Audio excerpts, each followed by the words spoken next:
Hey everybody, I just did a very slow example of how to do a problem like this. Now I want to do a quicker example for those of you who pretty much get it and you just kind of want me to go through it fast to clarify a few things. So let's get going. I'm going to do it kind of fast, and here we go. I want to get a graph of this, so I go to y equals, and I'm going to go to negative x.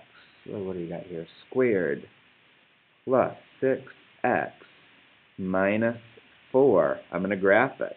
I want to make sure that I've got a standard 10 by 10 graph. So I go to zoom standard, and there it is.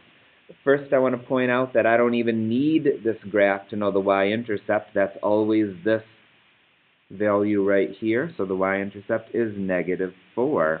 I also don't need this graph to know whether it goes up or down. If this thing right here is positive, it opens up. If this is negative, it opens down. This one opens down, but of course we can see that right here. We can see that it opens down. The next thing I want to do is I want to find the vertex. To do that, I'm going to go to second calculate, and because the vertex is at the top of this parabola, that's a maximum. So second calculate, maximum. To find a maximum, you use your right and left arrows, and you see how I can move this cursor around? I get it to where I think the maximum is, but I don't push any other buttons yet. I just get it there, and then it says go a little to the left of where you think the maximum is. Enter. Now it says go a little to the right of where I think the maximum is. I think the max is right there. I'm going to go a little to the right of that. Enter, enter, enter. I'm definitely to the right. And after I hit enter, it says guess. That means hit enter one more time. This parabola has a vertex. That means its maximum point is at, this is basically the number 3, 5. So the vertex is at 3, 5. All right. The vertex is a maximum, so I should circle that. I should have done that already. The value of the maximum, that means the highest it ever got, is the y-coordinate. The highest this graph ever got was 5. Everywhere else it's lower than that. So the maximum value is 5. The axis of symmetry is always x equals whatever the x of the vertex is. So in this case, it's x equals 3. And yes, you do have to write x equals. Now we're on to the table. The middle value of the table is always going to be the vertex. So we're going to put 3 and 5 there. So 3, 5. And from there we just go by 1. So the next value I want is going to be 4 and 5. And working backwards, 5, 4, 3, 2, 1. So 2 and 1.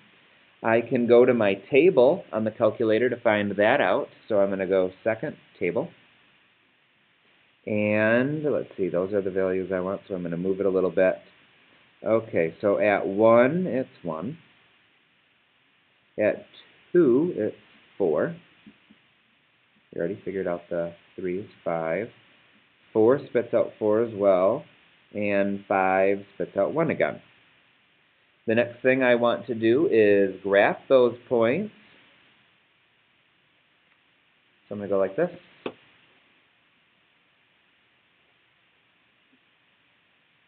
There we go.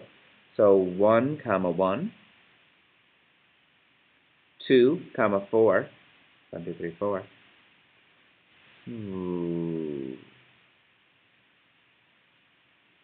3, 5, 4, 4, and 5, 1. All right. I want to point out that even though I didn't put them on the table, it would be a good idea to use the table in my calculator to get some of the other points. So at 6, it's negative 4. 1, 2, 3, 4. So this will be the same because it's symmetric. And that should be good enough to be able to get a nice graph of it. Okay, I've graphed it. I'm going to answer one other question that isn't on here because I know a lot of you need help with it. And it's how do you calculate the zeros? Or another way of saying that is the roots. Let's do that. So that's a fancy way of saying where does this graph hit the ground. So what I'm going to show you right now is how do I find this point and this point, the places where it hits the ground. So let's do it. I'm going to go second, calculate. But if I want to know where it hits the ground, that's going to be a height of 0. The ground is at a height of 0. So second, calculate 0. Now I go to where I think it hits the ground, basically the same as I did for the maximum. All right, I think it hits the ground around there. And it says go to a little bit to the left of there. So I'll go left, left, left, left, left. I'm definitely to the left of where it hits the ground. I'm going to go back to where I think it hits the ground. And now it says right bound, so that means go use your right arrow, go to the right of where it hits the ground, and then guess. All right, I'll hit enter one more time. All right, it hits the ground at 5.24. 5.24. And it also hits the ground right here, so we have to do it one more time. Second, calculate 0.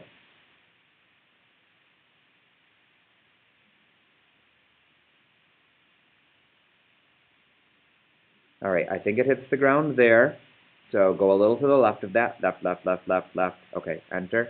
I think it hits the ground right there. So go a little to the right of that. Right, right, right, right, right. Enter. Guess means hit enter one more time.